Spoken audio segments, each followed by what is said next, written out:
kajian Risalah Kusyairiyah, satu kitab yang memuat kalam-kalam hikmah, kalam-kalam yang dibutuhkan oleh rohani kita, oleh kolbu kita. Semoga Allah merahmati pengarang kitab ini, Al-Imam Abul Qasim Al-Qushairi. Maka mari kita baca sebagai hadiah untuk beliau surah Al-Fatihah. A'udzubillahi minasyaitonir rajim. Bismillah. Alhamdulillah. Iyyaka na'budu wa iyyaka nasta'in. Shiratal ladzina. Bapak Ibu yang dimuliakan Allah, ikhwan akhwat fillah, sekarang kita masuk ke bab an-nafsu, an-nafs. Jadi nanti kita bahas 3 sekaligus, an-nafs, ar-ruh, as-sir. Kita sering dengar kata nafsu, benar ya? Kita sering mendengar kata sir, rahasia. Kita sering mendengar kata ruh. Apa sebenarnya yang dimaksud dengan 3 kalam ini? Nanti kita ringkas dari kitab ini dan ada beberapa yang saya tambahkan. An-nafs, misalnya di dalam Al-Quran ada وَمَنْ نَهَا النَّفْسَ عَنِ الْهَوَى فَإِنَّ الْجَنَّةَ هِيَ الْمَأْوَى. Siapa yang menahan, mengelola, mengontrol nafsnya. Nafs diartikan di situ jiwa. Dari apa? Hawa. Hawa itu kecenderungan negatif yang ada dalam nafs. Jadi kalaupun tidak ada syaitan, kita tetap akan punya godaan itu. Maka apabila kita maksiat, jangan pernah salahkan syaitan. Itu salah nafs kita sendiri. Kira-kira itu makna dari ayat ini ya. Orang kalau mampu menahan nafsiyahnya dia, saya istilahkan dengan nafsiyah, kediriannya. Yang mampu mengontrol nafsiyahnya, maka Allah akan tukar pengorbanannya dengan jannatul ma'wa. Sorga sebagai tempat kembali. Bapak Ibu yang dimuliakan Allah, diri kita, kalau saya sebut saya Ar-Razi Hashim. Itu yang disebut saya, aku, mungkin Bapak Ibu punya nama masing-masing yang diberi oleh orang tua. Nama itu ketika disebut aku itu tubuhnya atau yang disebut nafs ini. Lalu apa nafs ini? Ketika kita marah, yang emosi itu nafs namanya. Ketika kita sedih, yang merasakan sedih itu nafs. Saya sering mencontohkan, kalau orang sedih itu nangis, benar nggak?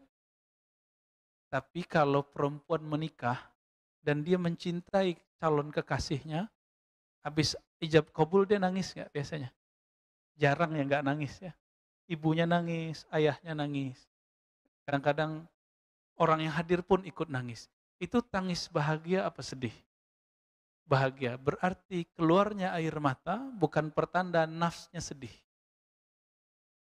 Itu sebabnya Bapak yang dimuliakan Allah, kita boleh bagilah siapa yang disebut diri kita. Pertama yang disebut diri kita, jasad, tubuh ini. Kalau luka bagian tangan, kita sebut tanganku luka. Benar nggak? Kalau wajah kita terlihat buruk atau baik, kita bilang apa? Wajahku. Ya. Kalau perutnya kenyang, bilang perutku kenyang. Maka ini yang disebut diri jasad.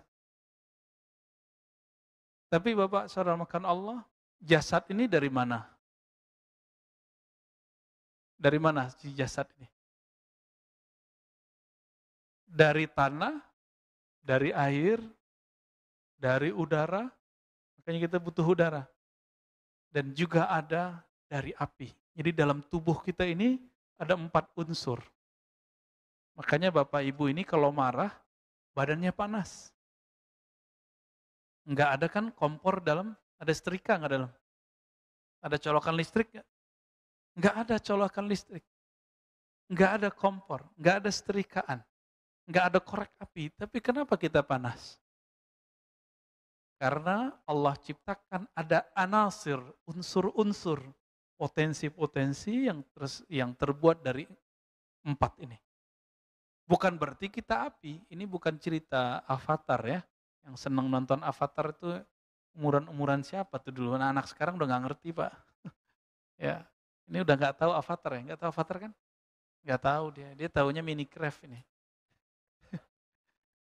Ya, kita yang nggak ngerti Pak, Minecraft itu apa?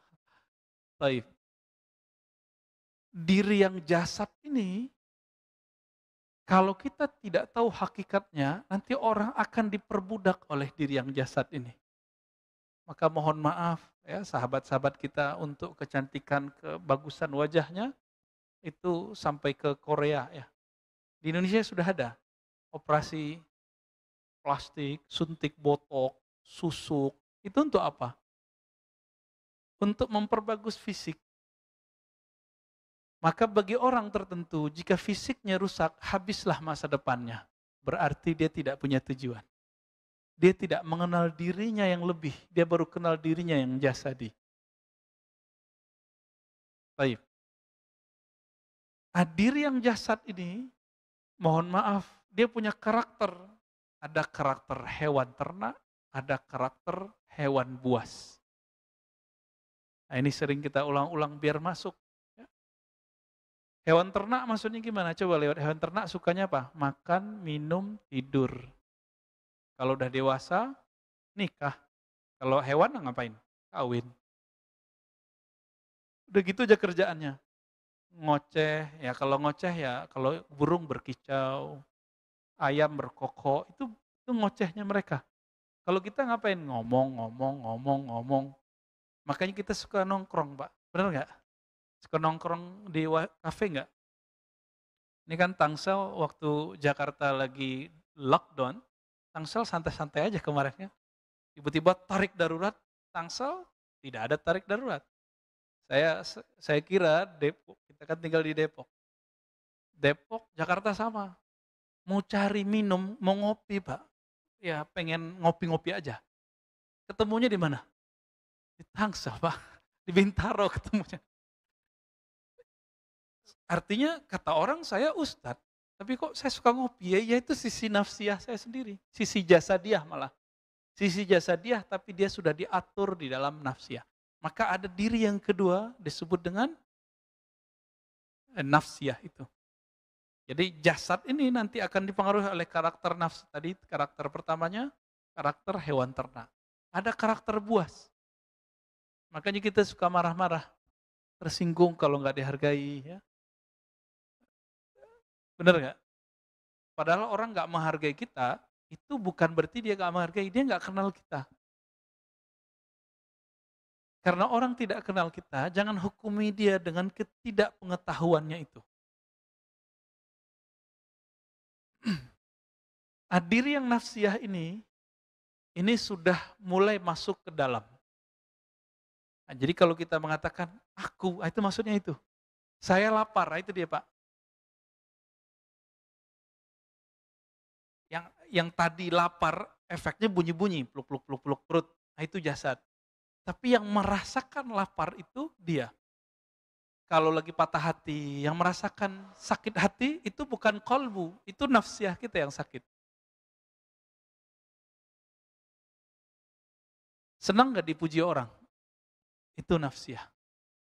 Mohon maaf nih anak-anak muda nih, yang jangan-jangan yang senior-senior juga kena nih, sosmed, Facebook, Instagram. Itu kalau di like orang seneng gak? Nah itu namanya nafsiyah, normal Pak. Normal untuk nafsiyah. Tapi coba cek nanti, yang lebih agak sedikit frontal kan YouTube. Ada like, ada unlike. Kalau kita betul-betul menghambakan nafsiyah itu, nafsiyah yang suka dipuji, itu nafsiyah syaitaniyah. Setan. Itu dia, setan dia suka makar, suka dipuji, haus popularitas. Kenapa iblis dulu tidak suka dengan Nabiullah Adam? Itu karena masalah popularitasnya rusak.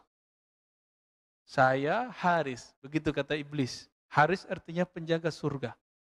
ribuan tahun menjaga surga, bertapa, beribadah di surga. Kok disuruh sujud kepada Adam? Adam dari apa? Tanah. Iblis dari? Tapi kan dia nggak tahu bahwa tanahnya Adam itu sudah lengkap, ada sisi apinya. Akhirnya dia tidak mau sujud. Itu masalah popularitas, merasa keakuannya. Disinilah nafsiyahnya bermain. Sisi syaitaniyah, atau boleh disebut iblisiyah. Kita yang haus pujian, haus popularitas, hati-hati di sini. Ada teman-teman kita yang baru nge-YouTube, Pak, jadi YouTuber, di-unlike sama orang, besok langsung opname. Masuk rumah sakit seminggu, sakit tipes kata dokter. Padahal yang sakit apa? Perasaan yang sakit. Ini kalau nggak siap, kolbunya nggak usah jadi YouTuber deh ya. Sisi nafs ini, dia ada tingkatnya. Maka adalah nafs bernama nafs ammarah, sering orang bahas ya. Jiwa, jadi kalau dia itu masih belum benar, dia membisikkan selalu yang jahat-jahat. Kalau ketemu pengemis, dia bilang, itu paling pembohong. Gitu. Kalau ngelihat ada orang soleh dikit, pakai sarban, pakai kopiah, munafik. Gitu. Ya. Nanti kalau ada yang ceramah, sok suci. Jadi gak ada benarnya orang. Ini orang nafsul ammarah. Gerah dia kalau ada orang benar. Ya. Maka disebut ammarah itu dari kata ammarah. Jiwa yang banyak mengajak kepada keburukan. Karakter orang ini paling gampang mengajak dan diajak untuk berbuat buruk. Semoga kita gak masuk itu. Semoga hadirnya kita di sini pertanda Allah sudah selamatkan nafs kita dari ini. Amin. Lalu naik lawamah. Lawamah ini karakternya apa? Kalau berbuat sesuatu salah ataupun benar suka nyesel. Kalau dia buat bagus dia nyesel kenapa nggak lebih bagus. Kalau buruk dia nyesel kenapa dia. Maka laki-laki kalau yang jomblo-jomblo itu melakukan satu istimna namanya. Onani, mohon maaf. Itu habis selesai itu pasti nyesel, Pak. Penyesalannya itu disebut lawamah. Ya. Kita habis mengharadik orang, itu sudah nyesel, itu lawamah juga tuh. Kalau dia mampu mengkondisikan nafsnya, menjaga nafsnya, bisa mengenal Allah SWT, dia naik lagi, mulhamah.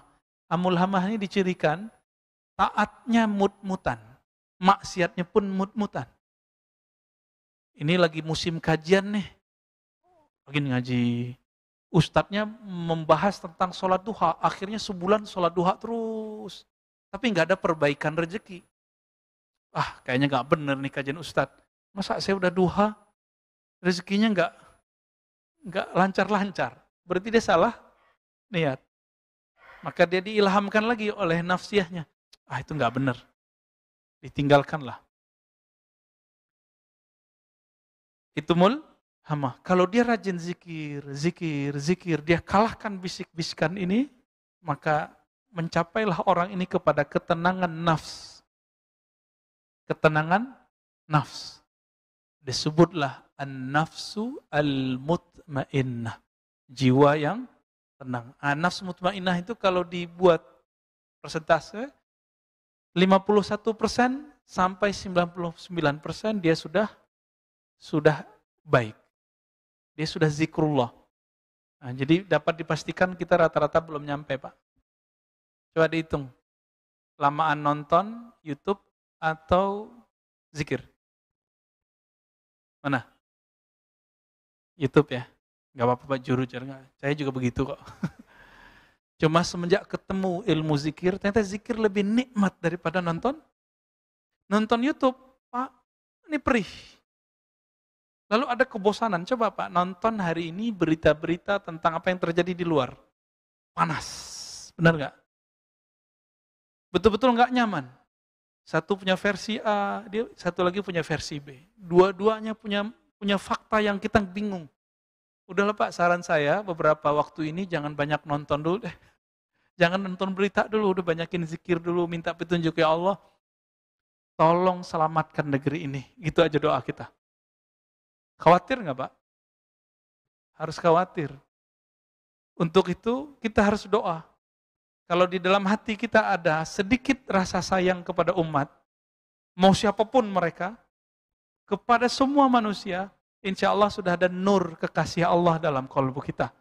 Ya, untuk itu mari kita baca Al-Fatihah untuk kebaikan kemaslahatan negeri ini. Al-hazinniyah wa li maslahati hadhil ummah khasatan baladina Indonesia wa li ahliha. Al-Fatihah. A'udzu billahi minasyaitonir rajim. Alhamdulillah rabbil alamin. Iyyaka nasta'in. Shiratal ladzina an'amta 'alaihim waladdallin. Amin. Allahumma bi barakatil Fatihah fadfa'anna al-bala' wal waba' wal fahsya' wal munkar wa'alif bainana wa baina qulubil mu'minin. Ya Allah, dengan berkah Fatihah, buka pintu rahmat-Mu ya Allah. Tutup pintu keburukan ya Allah.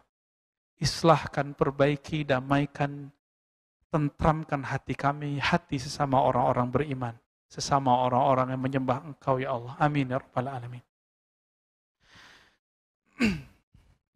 Baru agak lega Pak. Dari tadi saya mikirin itu terus. Kepikiran, padahal kita nggak nonton berita banyak, ya, cuma seliuran. Kepikiran terus. Jadi bikin saya nggak fokus ngajar. Ya. Nggak tahu, antum fokus nggak dengerinnya? Insya Allah. Di dalam Al-Quran, selain an-nafs al-mutmainnah, maka identik an-nafs itu jelek. Maka disebut oleh Imam Ibnu Athaillah, apa kata beliau? Kalau disebut an-nafs, ya, kita loncat bagian tengahnya, fahiya fi anfusiha mazmumah. Pada dasarnya jiwa itu punya karakter yang mazmumah, yang buruk. Jadi jiwa kita ini kalau dibiarkan lepas, nggak perlu ada syaitan. Dia sudah jahat. Ketika Nabi Adam, Allah pilih jadi khalifah di bumi, apa kata malaikat? Ya Allah, kenapa engkau memilih jiwa-jiwa yang ganas, yasfikud dam, menumpahkan darah. Dari dulu, mulai zaman Habil Qabil, itu terjadi. Yang kedua, yufsid, merusak di bumi. Bagi malaikat, bumi yang bagus itu kalau bentuknya kayak hutan, Mbak, itu bagus. Kalau kita pindahkan pasir, gunung-gunung, batu, kita pindahin jadi gedung-gedung di Jakarta, bagi malaikat ini merusak. Bagi kita apa? Pembangunan, kemajuan. Beda nggak karakter kita sama malaikat? Baik, untung nggak malaikat Pak yang jadi khalifah di bumi. Kita ledekin dikit, malaikat marah nggak? Enggak Pak, malaikat nggak ada emosinya. Ya. Untung kita Pak, coba, kita nggak punya sayap. Malaikat punya sayap. Kalau bukan kita yang mentadbir bumi, maka tidak akan ada namanya mobil, motor, pesawat. Akhirnya kita bisa terbang bareng-bareng kan, kalau malaikat kan terbangnya sendiri. Ya. Kalau mau numpang, numpangnya ke buruk. Dia numpang kan, buruk. Nah, dalam hal ini, malaikat tidak melihat sisi yang lain dari Adam. Bahwa Nabi Adam tidak hanya nafsiyah, membunuh ataupun merusak. Dia ada sisi lain. Nah, inilah garis batasnya. Jasad, nafs. Kita garis batas. Ini disebut dengan manusia yang zahir. Disebut apa? Manusia yang zahir. Penghubung nafs dan akal dan jasad itu disebut dengan akal. Maka ada naik di atasnya, tembus. Ini disebut dengan manusia yang batin. Manusia yang sebenar-benarnya manusia. Dan ini ada dua. Yang pertama disebut qalbu, yang kedua disebut ruh. Nah, di sini qalbu nggak dibahas di bagian ini, tapi dibahas di bagian lain. Dibahasnya ruh dan sir. Loh, sir di mana? Jadi kita ini kalau zikir, Bapak kalau zikir pakai lidah apa pakai qalbu? Dua-duanya, serius. Kita cek nih. Ya. Kalau sholat tadi pakai fisik, benar. Qalbunya ngikut nggak? Serius. Tadi khusyuk nggak? Kalau tidak ada keselarasan kolbu dengan apa yang dibaca, maka berarti sholatnya baru jasadiyah. Inilah yang dikatakan dalam Al-Quran, fawailul lil musallin. Celaka bagi orang yang sholatnya baru jasadnya. Sama nggak dengan munafik? Dia sholat, pikirannya kemana-mana. Itu sholat jasadiyah. Sholat ini palsu, Pak. Sholat palsu. Kalau sholat nafsiyah itu orang sholat kalau dia lagi butuh. Tapi kalau sholatnya kolbu, dia sudah sholatnya ma'rifatullah. Mengenal Allah. Dia sudah tahu, saya butuh ini. Saya butuh sholat. Maka orangnya minimal sholat dengan kolbunya. Apa karakter orang kalau sholat sudah dengan kolbu? Dari awal takbir sampai assalamualaikum, yang dominan nama Allah. Allah, Allah. Udah gitu aja isinya, Allah Maha Besar. Allah, terus Allah yang terdalam dalam hatinya. Ini khusyuk level 1. Jadi bagi saya, antum faham apa yang dibaca itu belum khusyuk. Itu namanya nerjemah. Kalau gitu orang Arab khusyuk semua dong. Ya, kita khusyuk semua dong. Ya. Ini samping saya ada Buya Asfi ya, masih muda. Itu baca kitab Pak, nggak perlu lihat, ngerti nerjemahinnya. Santri-santri di pesantren bisa nerjemah. Apakah mereka khusyuk? Enggak. Dulu ada syekh dari Arab datang ke sekolah kita. Pulpennya jatuh. Dia ambil Pak pulpennya, ambil lagi. Khusyuk nggak tuh? Dia paham nggak yang dia baca? Dia paham yang dia baca. Tapi ternyata pemahamannya baru di akalnya, belum sampai ke kalbunya. Kalbu itu kalau sudah tersentuh nama Allah, maka ada beberapa efeknya. Pertama, seperti yang disebutkan dalam surah Al-Anfal. Wajilat qulubuhum. Disebut nama Allah, kalbunya bergetar. Ada Pak, getar. Makanya orang mengatakan, murid-muridnya Imam Junaid, kalau Junaid sholat, kami mendengar gemuruh jantungnya. Kedengeran Pak. Tapi nggak selalu. Terjantungan lagi ya. Makanya ada orang kalau zikir, pingsan Pak. Kenapa dia pingsan? Karena jantungnya nggak beraturan. Nggak beraturan. Ya, saya dulu waktu umur 13-14 tahun sering pingsan kalau zikir. Tahu-tahu orang-orang udah nggak ada di masjid. Ya, apa yang kita baca? Kita cuma baca la ilaha illallah, bergoncang dalam ini, pingsan. Dan itu berbulan-bulan. Orang bilang saya, wah ini orang udah nggak beres nih gitu. Hampir aja dibilang gila kita Pak. Untung nggak jadi ya, untung waras lagi. Untung normal lagi, sampai kuat jantung itu. Itu yang pertama. Yang kedua, kalau tadi jantungnya, sekarang badannya yang bergerak.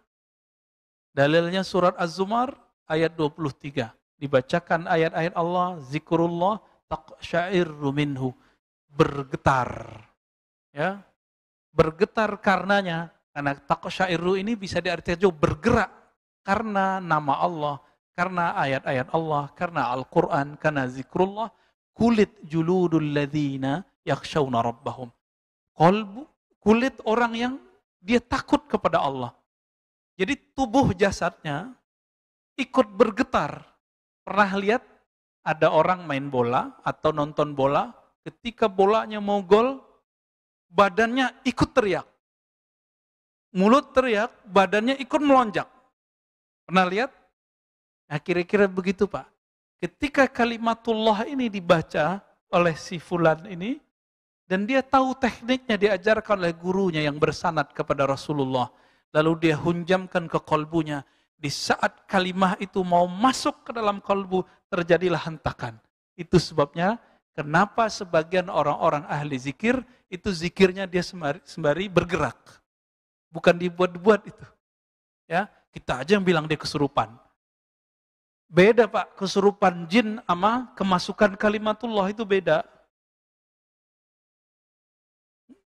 Yang ngeruqyah butuh diruqyah lagi tar. Jadi pernah kejadian orang zikir begini lagi asyik, diruqyah sama teman kita. Ya, bingung dia, ya. Justru lebih tajam kolbunya orang ini daripada yang meruqyah. Yang meruqyah pakai suuzon, oh ini jin. Tidak akan pernah bersatu di dalam kolbu nama Allah dan jin. Gak pernah. Saya pernah menyebutkan di sini bahwa syaitan itu minta izin kepada Allah. Ya Rob, dia manggil Allah juga, ya Rob. Jadi syaitan itu bertuhannya ke siapa? Allah juga. Izinkan aku masuk ke dalam jantungnya manusia, ke dalam kolbunya ke manusia, baik yang zahirnya jantung ataupun yang batinnya hati. Apa kata Allah? Enggak bisa, enggak boleh. Tapi aku izinkan kamu masuk melewati jalur pembuluh darah. Itu sebabnya Nabi mengatakan inna syaitan yajri majrad dam. Syaitan itu mengalir di setiap pembuluh darah. Di mata ada pembuluh darah enggak? Makanya mata kita nakal, Pak. Benar enggak? Iya, gitu aja, Pak. Mata saya juga nakal kok. Lidah kita suka nyelekit enggak? Iya, karena di situ ada. Ya, telinga kita senang dengar yang jorok-jorok enggak? Ngaku aja, Pak. Iya. Kalau ngelihat orang tengkar senang nggak? Senang. Tuh antum kan suka ngelihat beda berita, perang berita. Ya udah naik dikit. Kalau dulu perangnya perang fisik, adu ayam, sekarang adu orang, adu opini. Itu hobi. Nah, orang-orang yang jualan berita itu, mereka level pertengkarannya udah sampai di perang akliyah, bukan fisik lagi. Nafsiyahnya yang bermain itu. Dan mereka makan dari situ, Pak. Dari ngadu domba orang itu. Menyebar hoax. Menyebar opini-opini yang tidak sahih. Ya, na'udzubillah min dzalik.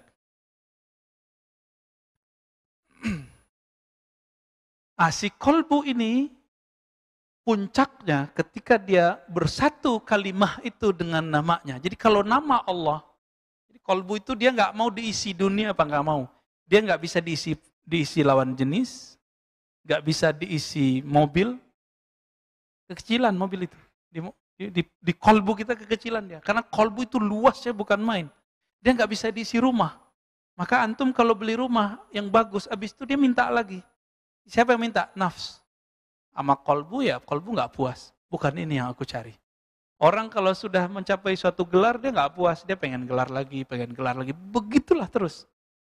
Kenapa? Kolbu kita terluas. Maka yang meminta-minta nanti nafs. Si kolbu kesepian. Kolbu yang tidak mendapatkan asupan asma Allah yang husna itu, nama Allah yang indah, maka kolbunya akan kekurangan gizi. Disinilah seseorang kalau tidak berzikir dengan kolbunya, dia tidak merasakan puncak. Yang ketiga, itmi'nanul qulub, ketenangan kolbu. Apa bedanya nafs mutmainnah dengan kolbu yang damai? Nafs yang tenang itu hanya dapat dicapai dengan kolbu yang berzikir. Jadi nggak mohon maaf. Kalau banyak orang tanya, Ustadz gimana cara menundukkan syahwat? Nggak ada doanya. Kan banyak orang, Ustadz kasih dong saya zikir menundukkan syahwat. Nggak ada. Nggak ada zikir menundukkan syahwat. Zikir-zikir itu bukan untuk nafs. Zikir itu untuk ngelawan syaitan di kolbu. Jadi kolbu kita setiap kali lepas dari zikrullah, maka belalainya syaitan masuk ke dalam. Berarti zikir hanya untuk melawan nafs, urus sendiri. Ya. Latih puasa, latih bangun malam, latih tidak banyak ngomong, latih sendiri. Jangan salahin syaitan kalau maksiat. Ya. Kalau kita berpikir yang jorok, itu bisikannya emang dari syaitan. Tapi nanti yang eksekutornya siapa? Nafs kita. Selalu itu. Maka Bapak Ibu yang bukan Allah, kalau sudah paham nih, jadi ada diri yang disebut dirinya kolbu. Kolbu boleh diartikan sentralnya jiwa, sentralnya manusia. Sentralnya ini dia cuma diisi dengan nama Allah, sifat Allah, nggak lebih. Dia nggak mau apa-apa. Itu sebabnya beberapa teman kita yang level kok pengenalannya ke dalam dirinya sudah level kolbu, lagi lapar, zikir hilang pak laparnya. Lagi sakit badannya, jasadnya, dia ajak zikir, langsung ringan. Ini Ustadz kita kan ahli Quran tuh, kalau sakit tuh baca Quran aja tuh Pak. Karena kolbunya sudah nyaman dengan Al-Quran, langsung ringan. Coba Bapak rasakan, kita lagi sakit demam nih. Yang kita baca apa? Gitu ya. Benar nggak? Dalam ilmu huruf, orang baca itu ada kaitannya dengan Allah. Hu. Itu sebabnya dalam tradisi ahli zikir, ada zikir hu. Supaya nanti kalau antum kesakitan, nggak perlu ngeluh lagi. Malu kepada Allah. Mending sebut nama Allahu. Allah, udah gitu aja. Ini rahasia zikir hu Allah atau Allah hu. Jadi ini nggak beda. Dalilnya apa? Kul wallahu ahad. Kul, katakan ya Muhammad, huwa Allah ahad. Itu tinggal antum pretelin satu. Boleh zikir hu, boleh Allah, boleh ahad. Zikirnya Bilal bin Rabah, ahad, ahad, ahad. Disebut ismul fard, berzikir dengan satu nama. Tapi ini dibantah kemudian oleh Syekh Ibnu Taimiyah. Dia katakan, ini kalimatnya belum sempurna. Apakah ada kalam yang lebih sempurna daripada nama Allah? Tidak ada. Maka orang cukup dengan zikir hu, Allah, ahad, itu sudah lengkap. Ya. Lalu, kalau dia terus mengasupi kolbunya terus. Kolbu hanya makanannya apa tadi? Nama Allah dan sifat Allah. Oke? Sudah nyambung? Kalau nafs tadi makanannya apa? Ya, kehendak, syahwat. Kalau badan ya makanannya nasi, air. Kalau kolbu makanannya zikrullah. Zikir yang mana? Bukan zikir lisan saja, tapi zikir lisan yang sudah tembus ke dalam kolbu. Tapi kolbu ini nanti, kalau kita berhenti di kolbu, ada satu diri kita lagi yang disebut di dalam kitab ini, ar-ruh. Ar-ruh, roh. Roh ini yang Nabi katakan, al-ihsan an ta'budallah ka'annaka tarah. Jadi ketika Jibril datang bertanya, wahai Rasulullah, wahai Muhammad, apa itu ihsan? Islam, iman, sudah ada rukunnya. Ihsan apa rukunnya? Cuma satu.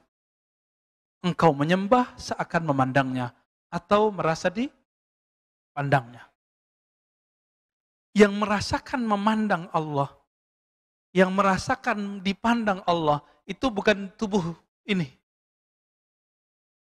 Bukan juga nafs. Bukan juga qalb.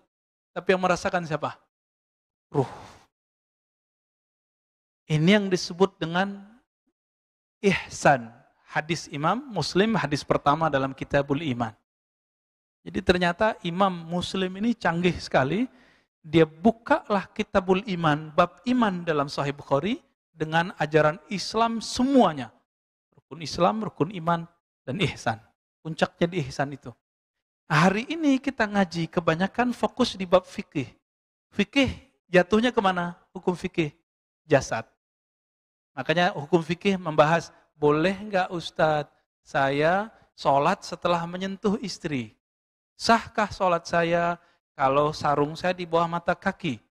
Ustadz, bolehkah saya motong jenggot? Ustadz, semua pertanyaannya apa? Bab jasad. Benar nggak? Antum harus naik ilmunya. Harus naik ilmunya. Minimal ke nafs. Ustadz, jiwa saya kok merasa gelisah. Apa obatnya? Makanya anak-anak remaja sudah mulai banyak ngaji. Ngaji, cuma saya ngaji ke ustadznya juga lagi gelisah. Belum menemukan jalan menuju kolbunya. Ya sama-sama galaulah berdua, ya galaulah semua. Bagaimana mungkin, ini saya dulu Pak, waktu kita buat training bersama teman-teman Korps Dai Muda, salah satu lembaga zakat terdekat kita di sini, itu buat pelatihan daurah dai. Saya telat nyampe, jadi nggak ada bus masuk ke Baduy. Akhirnya kita sewalah angkot. Kita tanya, Mas, kamu bisa nganter ke Baduy nggak? Oh bisa. Bener Pak, diantar beneran. Udah nyampe, itu udah malam, udah jam 7. Ternyata sinyal udah habis. Handphone pun sudah nggak bisa hidup. Ya, baterainya habis. Teman saya masih bisa buat GPS-nya. Dia bilang, Mas, Ini kok tambah menjauh, tadi 1 kilo, sekarang udah jadi 10 kilo. Jadi kita nggak jauh Pak, nggak jelas. Udah naik gunung, turun gunung, udah 7 gunung tuh kita naikin turun sampai dorong berapa kali. Angkotnya kan mati-mati hidup. Hujan lagi, Masya Allah. Saya mikir, ini kali ya nasib para guru-guru yang mengajak kepada Allah, tapi dia tidak tahu jalan menuju Allah. Tersiksalah muridnya dengan wirid-wirid yang membuat dia tidak sampai kepada Allah. Tersiksalah muridnya dengan zikir-zikir yang membuat dia lelah, nggak bisa mengobati dirinya. Kayak gitu ya, kayak sopir angkot nggak ngerti jalan. Ketika nyampe, ya itu jadi bahan daurah ya. Bahwa kalau kita mau jadi dai, mau jadi penunjuk jalan menuju sesuatu, harus ngerti dulu jalannya. Harus menempuh dulu jalan itu sendiri. Kalau kita sudah menempuh sendiri, apapun kejadian nanti murid, ya kemana-mana, kita tahu, oh kamu lagi di sana, cepat kembali. Nah, itu kelebihan orang yang berguru, bersanad kepada Rasulullah Sallallahu Alaihi Wasallam. Berguru, punya guru, gurunya terus. Jadi bukan bersanad ke Nabi itu kita langsung baca Sahih Bukhari, keputus sanad antum. Imam Bukhari untuk mendapatkan satu hadis, dia berangkat dari Uzbek ke Mekah, ke Madinah, ke Mesir. Masa kita langsung ke Imam Bukhari? Bukhari wafat tahun berapa? 256, kita 1443 ya. Udah berapa jaraknya? Terus antum bilang langsung saja ke Bukhari. Kalau Imam Bukhari hari ini hidup, kita akan dihardik sama beliau dan dikatakan ente dajjal, ente pembohong, ente bukan murid aneh. Kira-kira begitu kata beliau. Ya? Harus cari guru yang bisa menghubungkan kita kepada mereka. Dan itu wajib hukumnya. Saya mau tanya, kalau jasad kita sakit, wajib nggak datang ke dokter? Serius, ini wajib. Beneran? Wajib nggak? Wajib nggak? Kalau antum ada persoalan kedokteran, nanyanya ke ustadz atau nanyanya ke dokter? Ini kan ustadz sering jadi tumbal. Antum sakit badan tapi kita yang dimintain doa. Ustadz kasih doa dong. Ya bisa sih ngasih doa doang. Sembuhnya di tangan Allah. Ada sih orang sembuh tergantung yakinnya. Kalau penyakitnya masih bisa dibenerin. Lewat doa, kan ada penyakit yang nggak bisa pakai doa. Ini diakui sendiri oleh dokter herbalis di zamannya, dokter syar'i di zamannya. Syekh Ibnu Qayyim. Beliau kan seorang ulama plus dokter. Punya kitab judulnya At-Tibbun Nabawi. Apa kata beliau? Ini herbal, namanya Habatus Sauda. Dia bisa mengobati penyakit A, tapi nggak bisa mengobati penyakit B. Apakah Ibnu Qayyim ketika berkata begitu, dia melanggar kalam Nabi? Nabi mengatakan, Habatus Sauda syifa min kulli da'in. Obat segala penyakit. Apakah dia melanggar Nabi? Enggak. Yang dimaksud Nabi, penyakit yang berkaitan dengan potensi yang ada di Habatus Sauda. Ada ilmunya Pak di sana. Baik. Jadi kalau kita sakit fisik, kita datang ke dokter fisik. Sakit nafs, datang ke psikolog. Ya, kalau nafs yang masalah datangnya siapa? Psikolog atau ustadz yang jago ahli jiwa. Nah, yang bisa disebut ustadz ahli galau. Nah, itu bisa tuh jadi referensi. Cuma psikolog dan ustadz ini sama. Bedanya psikolog dia udah punya patron sendiri. Kaidah sendiri. Kalau si ustadz dia punya dalil-dalil untuk menghibur kita. Biar nafsnya lega dikit deh. Tapi itu tidak permanen. Yang permanen kalau punya guru kolbu. Mursyid qalbiyah. Mursyid yang bisa membimbing kolbu menyebut nama Allah Subhanahu wa ta'ala. Coba antum sekarang cari guru yang bisa membimbing kolbu menyebut nama Allah. Itu yang dicari Pak. Ini minimal orang kalau udah nyampe di sini udah jadi kekasih Allah. Kalau dia kenal kolbunya. Ya. Kalau dia naik lagi ar-ruh, dia sudah menjadi kekasih Allah yang tinggi. Wali-wali Allah yang kabir. Nah, inilah kualitas para nabi, para sahabat, para aulia, wali-wali Allah. Jadi wali Allah itu nggak ada kaitannya dengan kesaktian. Kaitannya wali Allah itu rohnya, berkoneksikah dengan Allah, merasa memandang Allah, merasa dipandang Allah, atau tidak. Jadi jangan merasa wali, merasa sudah kekasih Allah, kalau belum merasakan ini. Berarti walinya baru wali umum di kolbu. Mau dia mursyid, mau dia kiai, mau dia siapapun. Kalau belum merasakan ini, tahu diri aja ya. Innallaha alimun bidzati sudur. Allah tahu kualitas diri kita. Gak usah belagu-belagu kita ini kiai, ustadz, orang suci, jago tahajud, banyak zikir pagi sore. Gak ngaruh Pak. Ya, inilah yang dikatakan oleh Imam Nawatillah dari gurunya Al-Murisi, kemudian dari kakek gurunya Al-Imam Abdul Hasan Asy-Syadzili. Apa kata beliau? Gurumu bukan yang banyak ngasih wirid, ngasih zikir, enggak. Gurumu kalau ngasih wirid, kolbumu rehat. Gurumu kalau menjelaskan sesuatu, bukan jelimet, tapi langsung engkau faham. Itu kata siapa? Imam Syadzili. Guru dari pengarang kitab Ibnu Athaillah Sakan dari ya Al-Hikam. Yang sering kita pakai sekali sebulan di sini ya. Nah, disebutkan di sini Bapak sarmakan Allah, apa itu ruh ya? Ruh itu inti dari hayat kita. Kalau bahasa lugasnya, ruh itulah hembusan Allah dalam diri. Nah, kalau Allah disebut nih, Allah menghembuskan nafasnya ke dalam diri janin kita waktu kita dalam perut ibu, jadilah kita ini hidup. Nah, roh ini tidak laki, tidak perempuan. Dan dia cuma pengen satu. Alastu bi rabbikum qalu bala syahidna. Yang dia mau cuma satu, memandang Allah, enggak lebih. Oleh karena itu Bapak Saudara makan Allah, jika roh ini tidak bisa memandang kepada jamal dan jalal, keindahan dan kehebatan Allah Subhanahu wa taala, roh ini terpenjara. Inilah makna hadis Nabi, ad-dunya sijnul mu'min. Dunia itu adalah sijin. Apa arti sijin? Penjara bagi orang yang mukmin. Ini dia, terpenjara dia. Dia ngerasa nggak nyaman. Maka Bapak yang melakukan Allah, apa yang harus kita lakukan? Untuk mencapai ma'rifatur ruh ini, ternyata Allah udah kasih kunci. Tapi kuncinya hanya membuka sedikit pintu. Yas'alunaka 'anir ruh.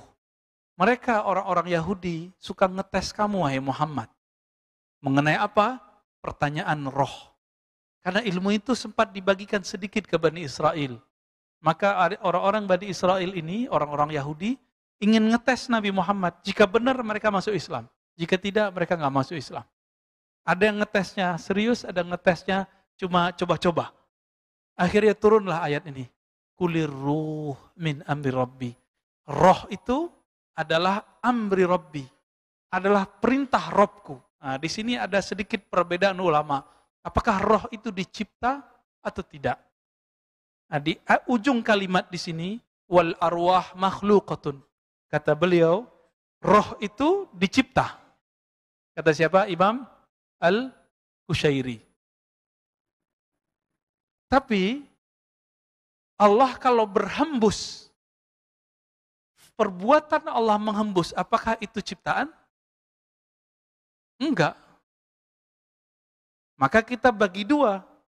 Ketika roh itu dihembuskan pertama kali oleh Allah SWT, dia bukan ciptaan. Dia azali. Allah yang disebut qadim. Apa arti qadim?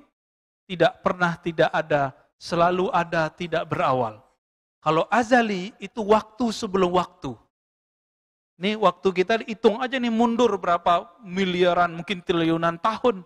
Nah, sebelum itu Allah memprakondisikan alam, ini disebut dengan alam azali. Disebut apa? Alam azali. Jadi azali beda dengan qadim. Qadim sifat Allah Subhanahu wa taala. Nah, roh yang ini disebut azali. Nanti roh itu dia harus pulang ke sana. Inilah makna inna lillahi wa inna ilaihi raji'un. Sesungguhnya kita milik Allah. Hembusan Allah kita maksudnya. Kita ini milik Allah. Jika kepemilikannya dari tanah kembali ke tanah. Jika dari hembusan Allah nanti Allah ambil lagi hembusannya, itu bernama kematian. Ketika ditiupkan ke janin, muncullah satu energi bernama hayat. Kehidupan, itu yang disebut roh yang makhlukah, roh yang dicipta. Tapi hembusannya Allah tidak dicipta.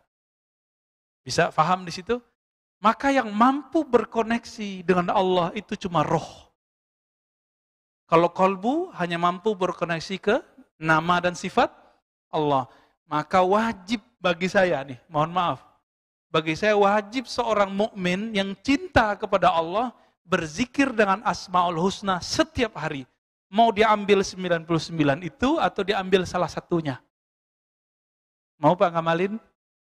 Ya, amalkan ya, minimal berapa kali? Sekali aja pagi, sekali sore. Kalau enggak, ambil satu nama, zikirkan di kolbu. Ya Rahman, Ya Allah, Allah. Udah gitu aja zikirnya. Dalilnya surah Al-Isra ya. Qul ud'ullaha aw ud'ur Rahman. Katakanlah, serulah Allah, panggillah Allah, panggillah Ar-Rahman. Berarti boleh manggil Allah, Ya Allah, Ya Allah. Itu boleh, zikir begitu boleh. Ya, yang biasa bilang bid'ah nggak paham dia masih terjebak di hukum fikih. Padahal di fikih banyak aliran dan tidak ada mazhab yang melarang zikir ya Allah, Allah, ya Allah kecuali cuma Ibnu Taimiyah. Ya, nah, itu jadi perdebatan fikih. Secara ilmu kolbu nggak ada perdebatan Pak. Kolbu kita maunya zikrullah itu. Jadi Bapak Ibu yang sudah belajar zikir di luar sana, zikir kolbu, silakan dipertahankan itu. Ya, jangan dibuang-buang lagi itu. Itu bekal kita nanti ke akhirat. Ketika orang nanti berpisah rohnya dengan badan, nanti malaikat itu akan bersikap lembut atau keras, tergantung di kolbunya, ada rahasia nggak dari ruh. Jadi roh ini, ketika memandang Allah Subhanahu Wa Taala, maka muncullah sir, rahasia-rahasia. Rahasia itu diterjemahkan oleh kolbu. Nah, nanti malaikat ngelihat itu Pak, di kolbunya ada nggak rahasia itu? Tapi enggak semua malaikat tahu, malaikat maut tahu. Makanya malaikat maut kalau mau mencabut nyawa kekasih Allah, itu dilihat, ya, dia maunya kayak gimana. Jadi semaunya wali Allah itu. Jadi jangan heran kalau kekasih-kekasih Allah ini, sebelum dia wafat, Allah kasih tahu kapan dia wafat. Percaya enggak? Saya udah punya guru banyak Pak. Hampir setiap guru yang ahli kolbu ini, Allah kasih tahu dia kapan dia meninggal. Hampir semua. Yang ahli kolbu, yang ahli fikih jarang. Toto meninggal mendadak, apalagi yang suka beda-bedain orang. Toto mati aja Pak. Ya. Tapi kalau yang ahli kolbu ini, dia kekasih Allah. Allah kan lihat. Innallaha yanzuru ila qulubikum. Ya Allah pandang bukan saya pakai baju ini, pakai jubah begini, jenggot saya begini, enggak. Yang Allah pandang, kolbu saya ada nama Allah atau tidak. Yanzuru ila qulubikum. Allah pandang kolbumu. Ada enggak nama Allah di kolbunya tuh? Ya. Rasanya gimana dipandang Allah? Belum tahu ya? Ya karena belum nyobain. Ya. Dipandang kekasih dunia aja kita nggak tahan Pak. Pernah jatuh cinta dengan seseorang, dilihatin sama dia, salah tingkah kita. Apalagi kalau yang mandang, kekasihnya sang kekasih, sang maha kekasih Allah SWT. Maka orang kalau dipandang oleh Allah, itu air matanya nggak bisa, nggak tahan Pak. Maka kita bersyukur kepada Allah. Kok nggak merasa dipandang setiap hari? Kalau setiap saat kita nggak bisa kerja Pak. Kita nggak sanggup, nggak mau menikah. Nggak mau punya anak. Nggak mau ngapa-ngapain. Maunya cuma berhadap-hadap dengan Allah. Wajjahtu wajhiya lilladzi fataras samawati wal ard. Kira-kira itu kajian kita malam ini. Sebenarnya masih banyak tentang ar-ruh ini. Ini lautan tak bertepi. Kajian ruh, lautan yang tak bertepi. Ini baru muqaddimah kajian ruh. Semoga ke depan Allah izinkan kita membedah lagi kajian tentang ruh. Semakin kenal diri, semakin kenal Allah Subhanahu Wa Taala. Kita mohon ampun kepada Allah dari semua dosa zahir dan batin. Semoga Allah menjadikan kita hamba yang arifin, yang mengenal dirinya, mengenal ilahnya. Amin ya rabbal alamin. Rabbana atina fid dunya hasanah wa fil akhirati hasanah wa qina adzabannar. Subhanakallahumma wa bihamdika asyhadu an la ilaha illa anta astaghfiruka wa atubu ilaik. Assalamualaikum warahmatullahi wabarakatuh.